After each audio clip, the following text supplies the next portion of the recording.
नमस्कार, मी मनाली. न्यूज 18 लोकमतमध्ये आपल्या सगळ्यांचं स्वागत. दुपारचा 1 वाजला आणि आत्ताच्या या सगळ्या महत्त्वाच्या बातम्या आपण या बुलेटिनमध्ये सविस्तर पाहणार आहोत. बुलेटिनची सुरुवातच ब्रेकिंग बातमीनं करतोय. शिवसेनेचे नाशिक महानगरपालिकेमधील नगरसेवकांनी उद्धव ठाकरे यांची मातोश्री या निवासस्थानी भेट घेतली आणि शिवसेनेचे सगळे 37 नगरसेवक आपण उद्धव ठाकरेंसोबतच आहोत हे सांगण्यासाठी मुंबईला आले होते. तर कोणी कोणत्याही गटात गेलं तरी आपल्याला फरक पडत नाही, आपण शिवसेनेची साथ सोडणार नाही असा ठाम विश्वास या नगरसेवकांनी व्यक्त केलाय. नाशिकमधले शिवसेनेचे 2 आमदार आणि एका खासदारांनी शिंदे गटाची साथ धरली आहे. आज नाशिकवरनं संपूर्ण जेवढे नगरसेवक शिवसेनेचे आहे 37 नगरसेवक या ठिकाणी नाशिकवरनं आलेले आहेत. सर्व नगरसेवक उद्धव साहेबांबरोबर एकही नगरसेवक कुठल्या पक्षात गेलेला नाहीये. सन्माननीय बाळासाहेब ठाकरेंची ही शिवसेना आहे, ओरिजिनल शिवसेना ठाकरे परिवाराची आहे आणि ठाकरे परिवार ही शिवसैनिकांची शिवसेना आहे. आम्ही प्रमुख या प्रामुख्याने हीच आमची खरी सेना आहे. कोण कुठल्या गटात गेलं कुठे गेलं आम्हाला त्या गोष्टीची काही फरक पडत नाही. तर हे नाशिकचे सगळे नगरसेवक 37 नगरसेवक आज वांद्रे इथल्या मातोश्री निवासस्थानी आले होते. त्यांनी उद्धव ठाकरे यांची भेट घेतली आणि आम्ही सगळे तुमच्या सोबत आहोत असा विश्वास त्यांनी व्यक्त केलेला आहे. एकीकडे शिवसेनेमधनं काही आमदार, खासदार, नगरसेवक हे शिवसेनेतनं बाहेर पडून शिंदे गटात सामील होत आहेत, तर दुसरीकडे नाशिकचे 37 नगरसेवक शिंदे गटासोबत नसल्याचं त्यांनी स्पष्ट केलेलं आहे. आम्ही खऱ्या शिवसेनेसोबत आहोत. खरी शिवसेना ही बाळासाहेब ठाकरेंची आहे आणि त्यामुळे उद्धव ठाकरेजी आम्ही तुमच्यासोबत आहोत असा विश्वास नाशिकच्या या 37 नगरसेवकांनी दिलेला आहे.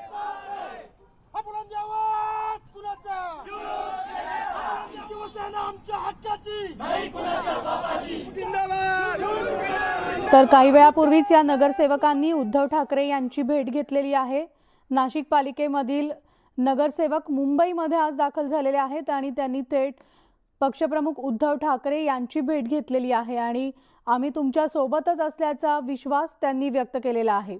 तर आमची प्रतिनिधी सुस्मिता भदाणे आपल्यासोबत आहे. आपण थेट जाणार आहोत. सुस्मिता, आपण पाहतोय नाशिकचे 37 नगरसेवक आज मुंबईत मातोश्रीवर आले होते. उद्धव ठाकरेंची भेट त्यांनी घेतली. काय नेमकं त्यांनी म्हटलेलं आहे? एकीकडे सेनेमधून नगरसेवक, आमदार, खासदार शिंदे गटात सामील होत आहेत, सेनेतनं बाहेर पडतायत, तर यांनी मात्र उद्धव ठाकरेंची भेट घेत त्यांच्या सोबत असल्याचं म्हटलंय. काय नेमकं म्हटलंय? खरं तर आपल्या सोबत आता अनेक जिल्ह्यांमधनं आलेले शिवसैनिक आहेत. आज मुख्यत्वे यवतमाळ, मालेगाव, नाशिक इथले जे नगरसेवक आहेत हे सर्व नगरसेवक एकत्रितपणे पक्षप्रमुख उद्धव ठाकरे यांच्या भेटीसाठी आलेले होते. पक्षप्रमुखांना समर्थन देण्यासाठी आणि आगामी काळामध्ये न्यायालयामध्ये जी लढाई सुरू आहे त्याचबरोबर मैदानावरती सुद्धा लढाई करणं गरजेचं आहे. आणि आता आपण बघतोय की सर्व हे शिवसैनिक आहेत, काही महिला कार्यकर्त्या सुद्धा आहेत. काय सांगाल? भेट झाली, काय सांगितलं? मॅडम, मी यवतमाळ जिल्ह्यावरून आलो. माझं नाव सय्यद रियाज सय्यद वाब आहे. मी बाळासाहेब ठाकरे आणि उद्धवसाहेब ठाकरे यांना मानणार आहो आणि बाळासाहेब आणि उद्धव ठाकरे यांच्या प्रेमापोटी मातोश्रीपर्यंत आलेलो आहो. 40 गद्दारांनी सांगितलं का बा उद्धव साहेब भेट देतात नाही. माझ्यासारख्या सामान्य शिवसैनिकाला त्यांनी भेट दिली, बोलले, फोटो सेशन केला. या 40 गद्दारांना काऊन भेटत नसेल? यांची काहीतरी त्यांच्याजवळ लायकी नसेल म्हणून ते 40 गद्दार त्यांना भेटू शकत नसेल. अनेक महिला सदस्य सुद्धा आहेत. तुम्ही कुठून आला आहात? काय नेमकं आतमध्ये झालं? भेट कशी होती? मॅडम, आम्ही आता भेटायला जाणार आहोत. आम्ही बृहन महाराष्ट्र तेली समाज त्या वतीने, जय संताजी आमचा तेली समाज आहे, त्या वतीने आम्ही उद्धव साहेबांना भेट द्यायला आलेलो आहोत, त्यांचा पाठिंबा द्यायला आलेलो आहोत.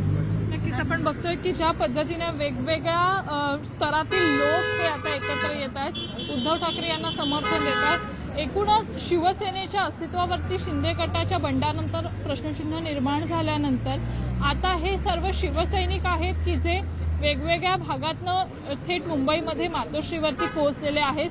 या सगळ्यांकडनं एक प्रतिज्ञापत्र घेण्यात येत आहे ज्यामध्ये पक्षाच्या ज्याच्या मदतीनं पक्षाच्या चिन्हावरती जी न्यायालयीन लढाई सुरू आहे किंवा जे नेमकं पक्ष शिवसेना कोणाचा याबाबत जी काही सगळी न्यायाची लढाई सुरू आहे त्यामध्ये मदत होऊ शकेल. आणि एकूणच संघटनात्मक दृष्टीने आजचा रविवार महत्त्वाचा आहे, कारण टप्प्याटप्प्यानं अनेक पदाधिकारी हे पक्षप्रमुखांची भेट घेताना दिसत आहेत. अगदी बरोबर आहे. धन्यवाद सुस्मिता या सविस्तर माहितीसाठी. तर महाराष्ट्राची शान पन्हाळगड अखेरच्या घटका मोजतंय. तटबंदीला अनेक ठिकाणी तडेही गेलेत, सगळीकडे झाडी उगवली आहेत, बुरुज ढासळत आहेत आणि हा ऐतिहासिक ठेवा नामशेष होत असताना पुरातत्व विभाग मात्र ढिम्म आहे असा आरोपही केला जातोय. न्यूज 18 लोकमतनं पन्हाळगडच्या या दुरावस्थेचं वृत्त दाखवल्यानंतर हिंदुत्ववादी संघटना आता रस्त्यावर उतरल्यात. छत्रपती शिवाजी महाराजांचा ऐतिहासिक वारसा असलेल्या पन्हाळगडाच्या या दुरावस्थेकडे दुर्लक्ष करणाऱ्या प्रशासनाविरोधात या संघटनांकडून आंदोलन करण्यात येतंय.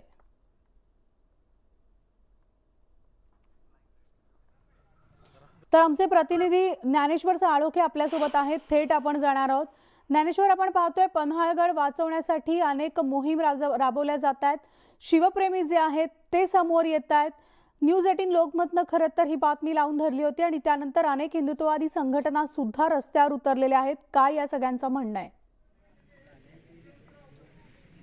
पन्हाळगडाच्या संवर्धनासाठी हिंदुत्ववादी संघटना आणि शिवप्रेमी आता रस्त्यावरती उतरलेले आहेत. आज सकाळपासूनच शिवप्रेमी आहेत ते पन्हाळगडावरती दाखल झालेले आहेत. राज्यभरातून अनेक ठिकाणून शिवभक्त आलेले आहेत आणि त्यांच्याकडून या ठिकाणी सरकारकडे एकच मागणी केली जाते की या गडाचं संवर्धन व्हावं आणि त्यासाठीच आज या ठिकाणी धान्य कोठारावरून हे सगळे शिवभक्त निघाले. बाजीप्रभू देशपांडे यांना अभिवादन केलं आणि त्यानंतर पन्हाळा विद्यामंदिरच्या या ठिकाणी हे सगळे शिवभक्त आता एकत्र जमलेले आहेत. या ठिकाणी प्रशासनाला आहे ते या सगळ्या शिवभक्तांच्या वतीने निवेदन देण्यात येणार आहे. या निवेदनामध्ये प्रामुख्याने जी मागणी आहे ती मागणी अशा आहे की या गडकोटांच्या संवर्धनासाठी महामंडळ विशेष स्थापन करा. या ठिकाणी कोणत्याही पद्धतीची दारू विक्रीला परवानगी देऊ नका. याशिवाय जे गडकोट आता सध्या दयनीय अवस्थेत आहेत त्यांचा जीर्णोद्धार करावा. अशा पद्धतीच्या प्रमुख मागण्या आहेत या सगळ्या आंदोलकांच्या वतीने शिवभक्तांच्या वतीने या ठिकाणी आपल्याला पाहायला मिळतात आणि शिवभक्तांनी एक हुंकारच आज या निमित्तानं पुकारलेला पाहायला मिळते. हजारो शिवभक्त या ठिकाणी पाहायला गेलं तर आपल्याला दिसून येतील. हे सगळे शिवभक्त या ठिकाणी सरकारकडे आर्तपणे हाक देत आहेत की या गडकोटांचं या किल्ल्यांचं संवर्धन करा. कारण अनेक मावळ्यांनी या ठिकाणी बलिदानातून हा गडकोट आहेत ते निर्माण केलेले आहेत, त्यांचं संरक्षण केलेलं आहे. मात्र सध्या जी दयनीय अवस्था झाली आहे त्या दयनीय अवस्थेकडे ना प्रशासन लक्ष देते ना पुरातत्व खातं लक्ष देते. त्यामुळे कुठेतरी त्यांना जाब विचारण्यासाठी आज हे सगळे हजारो शिवभक्त आहेत ते कोल्हापूरच्या पन्हाळगडावरती दाखल झालेले आहेत. अगदी राज्यभरातून शिवभक्त दाखल झालेले आहेत आणि त्यांनी या ठिकाणी हुंकार आपला आहे तो या ठिकाणी स्पष्ट केलेला आहे आणि सरकारकडे त्या मागण्या ज्या आहेत त्या लावून धरलेल्या आहेत. मात्र जर या मागण्यानंतर सुद्धा या सगळ्या सरकारनं याकडे दुर्लक्ष केलं तर मात्र तलवारी हातात घेऊ अशा पद्धतीचा इशारा हे सगळे शिवभक्त देताना पाहायला मिळते. त्यामुळे शिवभक्तांचा उद्रेक होण्यापूर्वी या ठिकाणी आज शिवभक्तांनी शांतते मार्गाने हे सगळे निवेदन आहे ते सरकारकडे सादर केले. मात्र जर यापुढे अशा पद्धतीनं गडकोटांकडे दुर्लक्ष झालं तर मात्र उद्रेक निश्चित आहे. त्यामुळे उद्रेक होण्यापूर्वी सरकार काय पावलं उचलतं हेच पाहणं आता महत्वाचं असणार आहे. निश्चितच. धन्यवाद ज्ञानेश्वर या सविस्तर माहितीसाठी. तर याच पन्हाळगडावर खुलेआम दारू पार्टी केल्याचा प्रकार उघडकीस आलाय. तर या प्रकारावर शिवप्रेमींनी तीव्र नाराजी व्यक्त केली असून या पार्टीचा व्हिडिओ व्हायरल झालाय. पन्हाळगडावर दारू विक्री चालू असल्यानं हा प्रकार घडल्याचा आरोप शिवप्रेमी करतायत.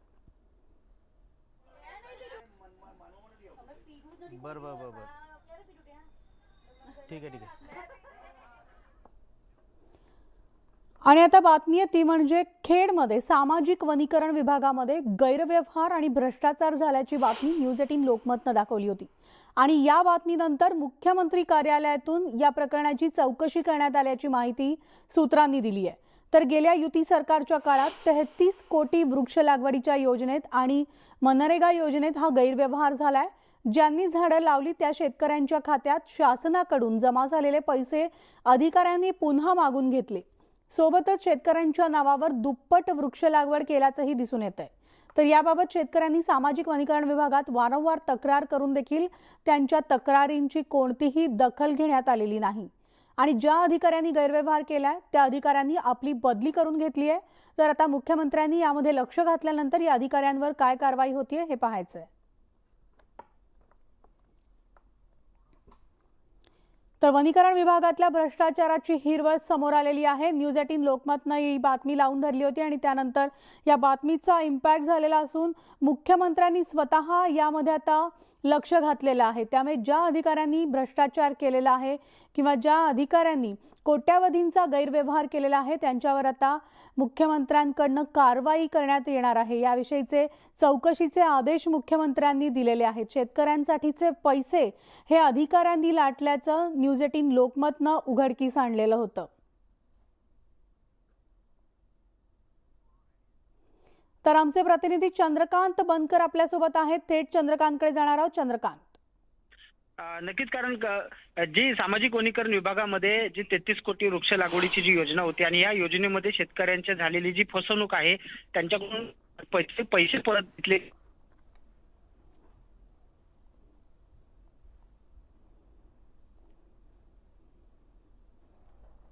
चंद्रकांत यांचा आवाज आपल्यापर्यंत पोहोचत नाहीये. पुन्हा एकदा आपण संपर्क साधणार आहोत. मात्र आपण पाहतोय वनीकरण विभागामध्ये भ्रष्टाचार असल्याचं उघडकीस आलेलं आहे. झाडे लावण्यामध्ये कोट्यावधींचा गैरव्यवहार झालेला आहे.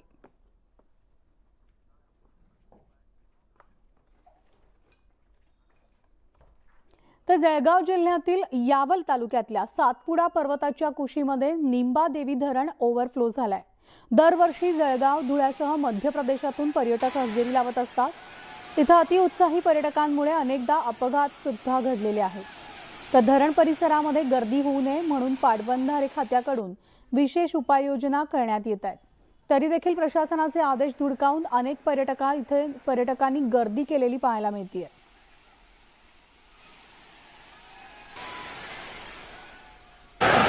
जळगाव जिल्ह्यातील यावल तालुक्यातील निंबादेवी धरण हे गेले 2-3 दिवसापासून ओव्हरफ्लो झालेला आहे. याच ठिकाणी आज रविवार असल्याने नागरिकांनी खूप मोठ्या प्रमाणात इथे गर्दी केलेली आहे. आपण बघू शकतो या ठिकाणी जे निंबा धरण आहे, या निंबा धरणावरती जे धबधबा वाहत आहे, या ठिकाणी नागरिकांनी खूप मोठ्या प्रमाणात गर्दी केलेली आहे.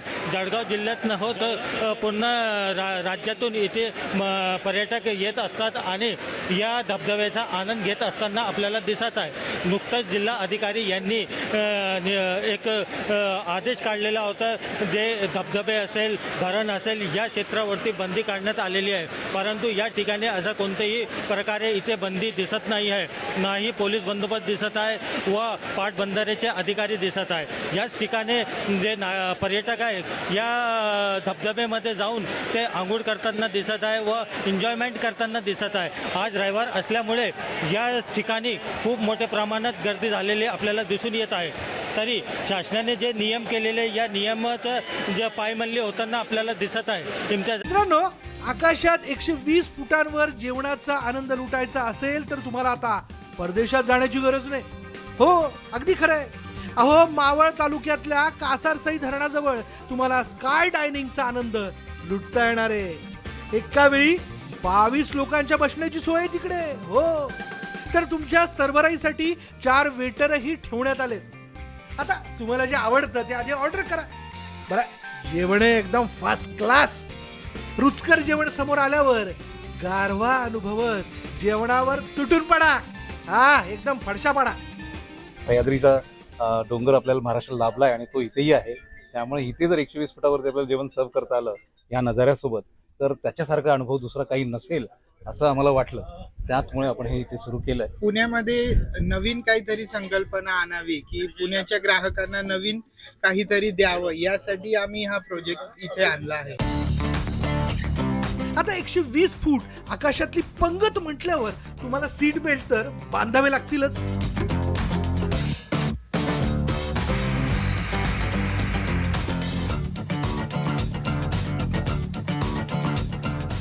पण जेवणानंतर थोडा कंटाळा आला तर बसल्या खुर्चीत 360 अंशाच्या कोनात एक गिरकी ही मारण्याची सोय तुमच्यासाठी आहे. होय, एकदम भन्नाट गिरकी. तुम्ही आतापर्यंत अनेक रेस्टॉरंट पाहिले असेल, ढाबा असेल, खानावळ असेल, मात्र हवेतील तुम्ही रेस्टॉरंट पाहिले का? तर आता आपण मावळ तालुक्यातील ह्या रेस्टॉरंटमध्ये, विशेष रेस्टॉरंटमध्ये आलेलो आहे, जे की हवेमध्येच उड्डाण करतं आणि याचा जो आनंद आहे पर्यटकांना मोठ्या प्रमाणात मिळतो. भारतात स्काय डायनिंगची संकल्पना तशी नवीन आहे. पुण्या मुंबईच्या लोकांना डोळ्यासमोर ठेवून ही संकल्पना राबवण्यात आली आहे. आता एवढा छान अनुभव घ्यायचा असेल तर खिसा थोडाफार हलका होणारच ना. मग उद्या खर्च भाऊ, मग काय. गणेश दुडम, न्यूज 18 लोकमत, मावळ. आणि यानंतर बुलेटिनमध्ये आता वेळ झाली आज इथेच थांबण्याची. ताज्या बातम्यांसाठी तुम्ही पाहत राहा न्यूज 18 लोकमत आणि या पुढचं बुलेटिन पाहणार आहोत जगाच्या पाठीवर.